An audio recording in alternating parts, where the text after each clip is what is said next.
Ternyata si Linda ini Jadi suka sama si Linda suka Eki, sama Eki.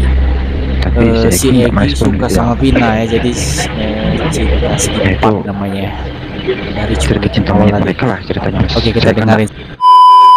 Halo guys, kasus Vina Cirebon sekarang memasuki titik terang di mana telah muncul rekaman suara saksi kunci guys, di mana di sini bakal menguak siapa otak pelaku yang sebenarnya ya, dan bakal ada tersangka baru gini kayaknya. Oke, seperti apa ya rekamannya, kita langsung aja dengerin ya, check it out. ternyata si Linda ini suka sama si Eki, tapi si Eki nggak merespon gitu ya. Ya, itu cerita cinta monyet mereka lah ceritanya, Mas. Saya kan nggak menuju ke situ hari itu. Jadi Linda suka sama Eki. Assalamualaikum Si Eki warahmatullahi suka sama wabarakatuh. Vina ya. Kembali Jadi lagi dengan media cinta film. segi empat namanya dari cuplikan awal tadi. Oke, kita dengerin secara full ya. Terima kasih kepada Jejak Backpacker karena membantu kami mencari tahu siapa yang menjadi bagian dari dalang kematian almarhum Vina dan Eki. Begitu banyak masyarakat yang ingin mengetahui yang sesungguhnya dan sebenarnya dari kasus silam 2016 ini. Di tim Jejak Backpacker sudah meluruskan bahwa Apung RP bukanlah bagian dari pembunuhan tersebut. Dan dari percakapan di 2016 itu hanyalah dianggap sebagai bercandaan untuk menambah followersnya. Nah, kita lihat. Ya, yang itu kan yang jadi permasalahannya gitu ya kan. Ntar ditampilin aja. Gue tampilin ya teman-teman. Jawab dulu, ini maksudnya apa? Ya. Gue bilang gitu kan. Gue cuma nanya, apa ini arkofact? Gue bilang gitu. Gue sampai berpikir ke situ. Arko palsu, akun palsu. Ini jangan-jangan akun yang nyerupain si Arko aja nih, gue gituin kan. Makanya gue bilang kayak gitu. Terus dia bilang gini, Bang, ini logika aja Bang. Itu memang hanya sekedar bercanda. Karena kasus itu kan viral di desa saya. Kalau memang saya pelaku, kenapa saya membuka diri? Oh harusnya ya kaburlah Bang. Ini saya berani chat abang. Kalau salah ngapain ya kan? Toh saya berani share TikTok supaya banyak yang ikut. Kan bisa buat jualan online nanti. Nah itu motivasinya udah jelas kan. Iya kan? Dia mau pansos di kasus ini. Terus kasus serius ini yang ada korban jiwanya dibuat bercandaan sama dia gitu. Nah, kalau dibilang kan bercandaan gua, ini bukan opini gua kan. Dia ngomong buat bercandaan kan. betul. Kan nggak betul juga itu sebenarnya. Kemarin kan? itu yang jelasin juga Bang ke teman-teman yang kemarin tuh di video yang sebelumnya untuk soal Linda. Ada beberapa hal yang nggak gue publish gitu. Sebenarnya dia ngasih tahu, tapi bukan ngasih tahu tentang si Egi atau pelaku yang ketiga pelaku ini, bukan ya, bukan itunya. Tapi adalah beberapa yang nggak boleh dikasih tahu sama dia.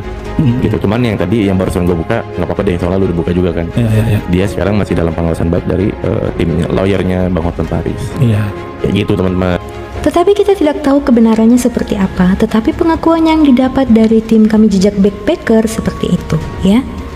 Dan sekarang Mimin akan bagikan hasil dari voice note yang menjadi saksi kematian almarhum Vina dan Eki. Mari kita dengarkan, tetapi sebelumnya kami berharap bahwa saksi ini semoga selalu dalam keadaan sehat walafiat dan sekarang alhamdulillah dalam perlindungan tim Hotman. Amin ya rabbal alamin. Dan terima kasih sudah menyampaikan informasi ini, Bang Melmel. Yuk, mari kita simak teman-teman.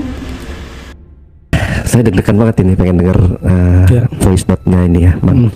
Kayaknya langsung aja kita denger ya. Kayaknya penonton juga pasti penasaran bagaimana malam kejadian itu. Oke, langsung aja. Halo, selamat malam Mas Melmel. Saya Didit dari YouTube channel Jejak Backpacker. Saya pertama kali ingin menanyakan satu hal dulu nih Mas. Yang pertama yaitu hubungan apa Mas Melmel dengan kedua korban, yaitu Vina dan Eki, juga Linda. Ya, selamat malam juga Mas. Ini saya dari saksi yang ada di TKP terakhir. Jadi di sini Mas, saya dengan adik Eki dan Vina itu memiliki hubungan yang sangat dekat ya. Tapi di luar daripada geng motor. Karena adik Eki itu seperti adik saya sendiri. Kalau untuk Linda Mas, itu saya dikenalkan oleh Eki dan Vina. Karena pada malam kejadian itu si Eki nelpon saya bahwa mau menjemput adik Vina. Kalau untuk kenalnya dengan Mbak Linda, ya udah lama sih mas, cuma belum pernah yang namanya kita jalan bareng. Yang adanya itu saya dan Eki aja. Jadi ketika Eki punya masalah dengan Pina, Eki cerita dengan saya, curhat. Begitupun dengan Pina, jika dia punya masalah dengan Eki, dia juga curhat sama saya. Jadi ibaratnya itu saya kan paling tertua. Nah ibarat itu saya paling tertua. Jadi saya kalau ada apa-apa mereka itu, dia itu memberitahu. Oke Mas, bisa diceritakan nggak kronologisnya dari versi Mas Melmel ini pada saat malam kejadian Vina dan Eki di penuh? Jadi di sorenya itu Eki nelpon, Kang ada kegiatan nggak nanti malam? Kalau nggak ada kegiatan, nih aku mau cerita nih ada masalah dengan Eki, bisa nggak diselesaikan? Tapi saya nggak tahu mas itu masalah apa. Ya saya pikirkan biasalah anak-anak muda, paling nanti juga teguran lagi. Saya berpikir seperti itu kan. Oh ya sudah dek, nanti malam kita janjian di mana? Saya bilang gitu kan. Ya udah nanti Akang saya telepon lah, dia bilang begitu.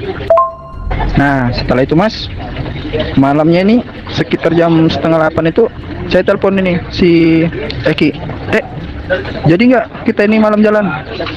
Kalau kamu mau jalan bawa Pina, ya bawa juga dong Linda. Masa Akang sendiri?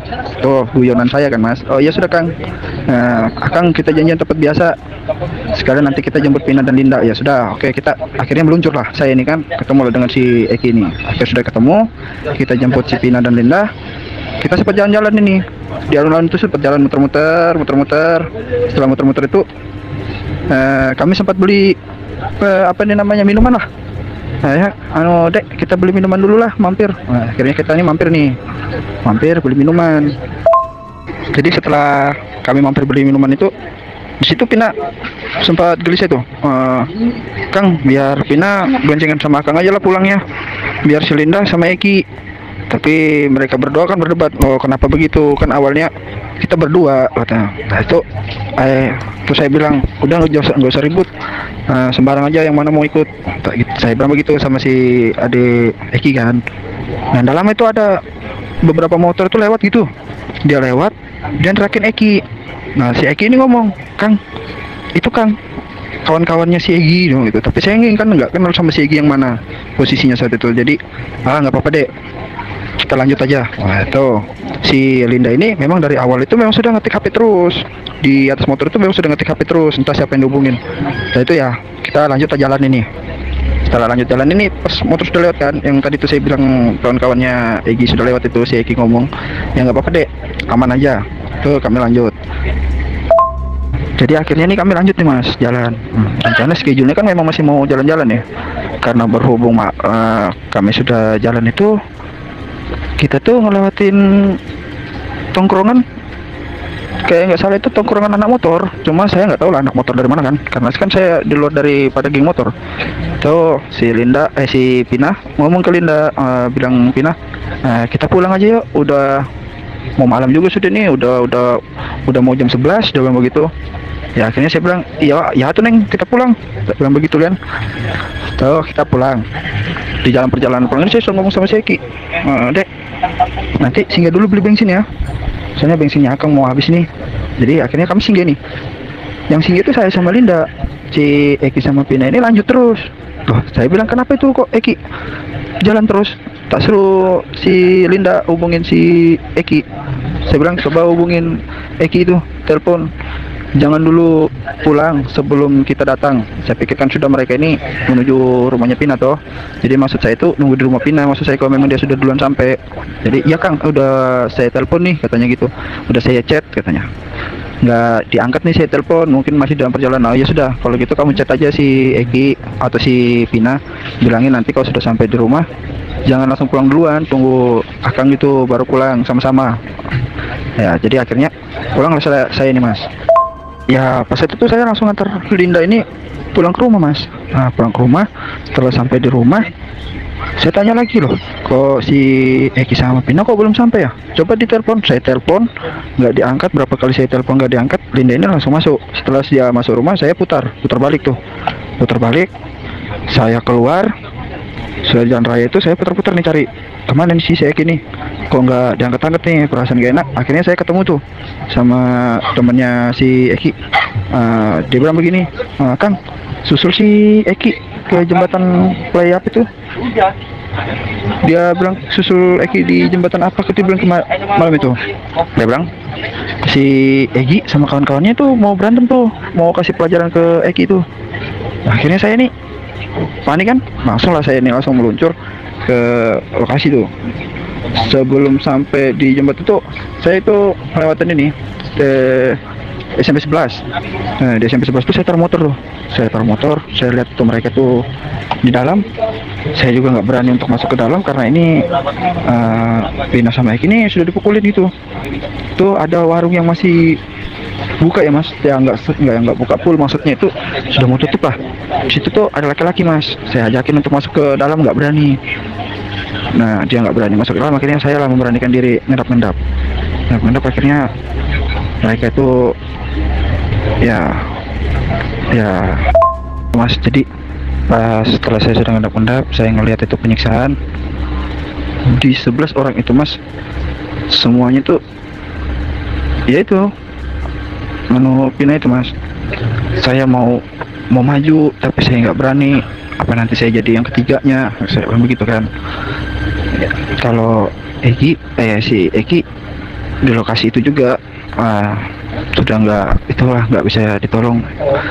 Jadi setelah Pina selesai digituin, mereka bawa ke jembatan itu. Nah di situ mereka taruh Eki dan Pina ya.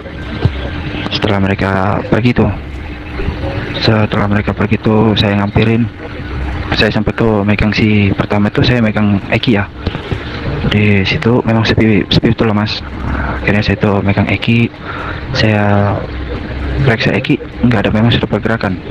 Jadi saya pindah ke Pina. Pina ini kan sudah sebagian bawahnya kan. Jadi saya yang terakhir nutupin si Pina pakai baju TC itu. Saya yang nutupin terakhir itu. Tuh Pina masih merespon saya tuh. Pina masih bernapas, masih ibaratnya membuka mata lah. Saya sempat bilang, maaf Neng, Akang terlambat datangnya. Ya cuma mengeluarkan air mata gitu ya mas. Ya cuma mengeluarkan air mata, ingin ngasih tahu tuh ada yang mau disampaikan ke saya, tapi halo mas, ini saya tanya nih mas, sekali lagi mas, apa benar sejujur-jujurnya mas melihat Vina dan Eki dipukulin dan dilecehkan saat malam itu mas? Ini saya tanya sekali lagi mas ya. Untuk sementara bukan saya tidak berani, cuma untuk melawan mereka itu kita harus pintar. Jadi setelah itu kita lanjutkan tadi ya mas. Jadi setelah itu saya bilang sama Neng Pina begitu, saya cari bantuan, saya putar nih, cari bantuan pergi. Saya pertama datangin itu warung yang pertama saya datangin, yang ada mas-mas yang saya ajak itu, ternyata sudah nggak ada mas, udah tutup, udah nggak ada. Saya gedor-gedor pun nggak ada keluar. Nah, setelah itu akhirnya saya balik nih. Saya sudah balik itu udah rame ya mas. Udah rame, sudah pada ngumpul nih. Sudah ketika itu rame, saya maju nih. Saya ngeliat ini beberapa tersangka yang tadi ikut mukulin Pina itu di lokasi itu. Cuma ya saya nggak bisa berbuat apa-apa mas. Jadi saya pas mau melangkah maju, sontak dalam hati tuh kayak ada yang nahan mas. Kang, udah, Akang nggak usah maju. Akang cukup hampir foto kami terakhir. Seperti itulah bisikan itu ya mas. Jadi akhirnya saya ambil nih foto. Makanya saya kenakan itu foto itu, ada saya kenakan sepatu ya. Nah itu sepatu samping saya itu si Eki mas. Akhirnya saya foto.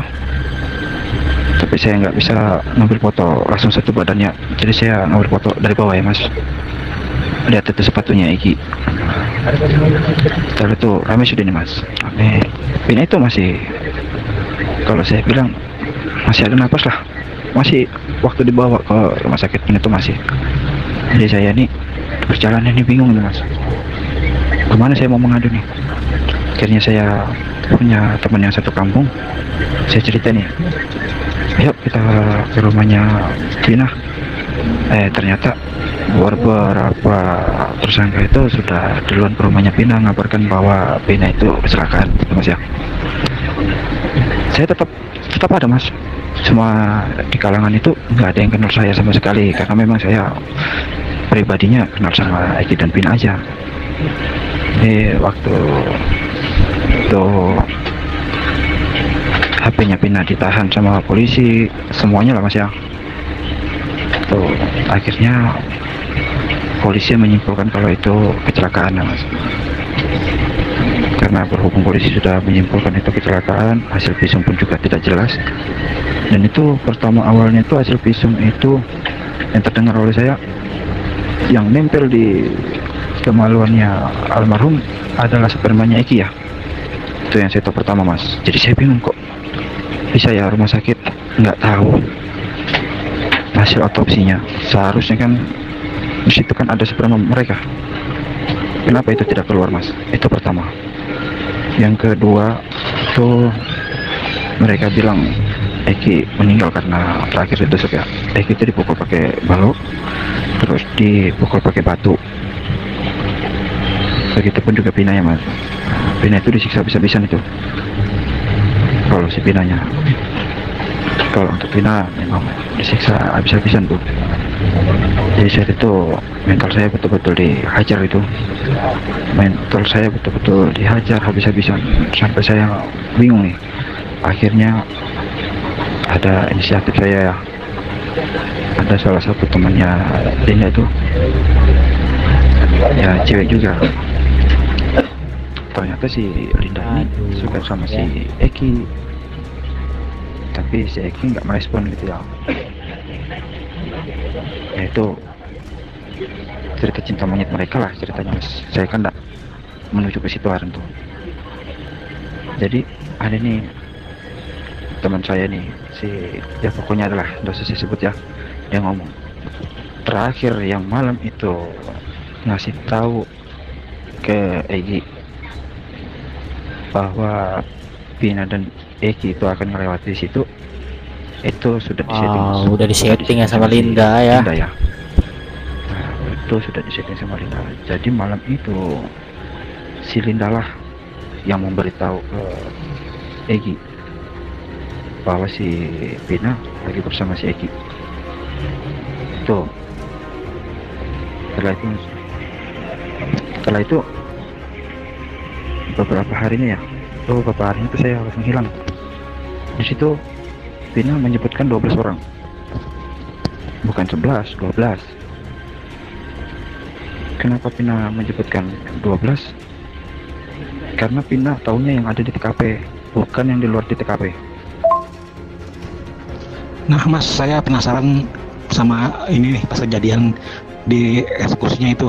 Berarti masnya tahu dong ya wajah-wajah para tersangka saat itu kan masih tersangka ya, tersangka yang mengeksekusi dan melecehkan Vina di tempat depan SMP 11 itu ya mas ya. Dan kalau memang tahu wajah-wajahnya, apakah para tersangka yang diciduk polisi saat itu merupakan orang-orang yang mas lihat di TKP di malam itu? Kalau untuk yang 8 tersangka itu sudah saya pastikan iya mas. Tidak ada yang katanya salah tangkap. Itu sudah 100% iya. Sekarang asumsinya kalau memang mereka 8 orang itu disiksa oleh polisi, apakah mungkin ini ya mas ya, apakah mungkin polisi akan membunuh mereka? Kalau memang mereka nggak bersalah, kenapa coba nggak mengelak di saat 2016 silam itu? Karena di sini masih ada saya. Kenapa Pina menyebutkan 12 orang? 12 orang yang disebutkan Pina itu terakhirnya adalah saya, karena yang disebut yang di lokasi ya Mas, yang di TKP. Tapi Vina tidak menyorot ke saya karena memang di situ saya nggak terlibat kasus pembunuhan ini ya. Di situ saya ingin menyelamatkan, dan di situ juga saya sudah seperti kakak lah buat mereka ini berdua. Orang yang pertama tersakiti itu adalah saya Mas. Jika hukum tidak bisa memonis mereka, maka hukum saya sendiri yang akan memonis mereka. Ingat kata-kata Pina yang terakhir dia ucapkan, kalau polisi tidak bisa menghukum, maka Pina akan kasih mati semua. Itu betul Mas. Itu mutlak pasti terjadi. Dan jangan sangka si Sakala itu akan bebas berkeliaran. Pokoknya dia itu jadi ada berempat ya. Dia boncengan sama Linda, Egi sama. Nah, itu tadi apa yang disampaikan saksi mata saat berada di tempat kejadian dan melihat semua apa yang diperlakukan oleh pelaku sebenarnya sampai selesai. Benar-benar bikin merinding ya. Tapi kita berharap bahwa apa yang disampaikan ini adalah memang kebenaran dan kejujuran yang ada. Dan apa yang dikatakan oleh almarhum Vina, jika hukum tidak bisa membalaskan dendamnya, maka Vina sendiri yang akan menghabisi mereka. Oke teman-teman, silahkan teman-teman menilai sendiri. Wow, benar-benar buat kita merinding ya mendengar isi rekaman dari teman almarhum Eki dan Vina ya guys ya, dimana tanpa diduga ada penjelasan bahwa sahabatnya Linda ikut terlibat yang memberitahu di mana mereka berdua berada, sehingga terjadilah tragedi yang tragis itu guys. Dan di akhir tadi ya gue cukup merinding dengan yang diucapkan oleh saksi, kalau polisi tidak bisa mengungkap maka Vina sendiri yang akan menghakimi para pelaku. Wow. Oke, buat teman-teman cukup sekian reaction gue. Jika ada salah kata saya akhiri. Wassalamualaikum warahmatullahi wabarakatuh.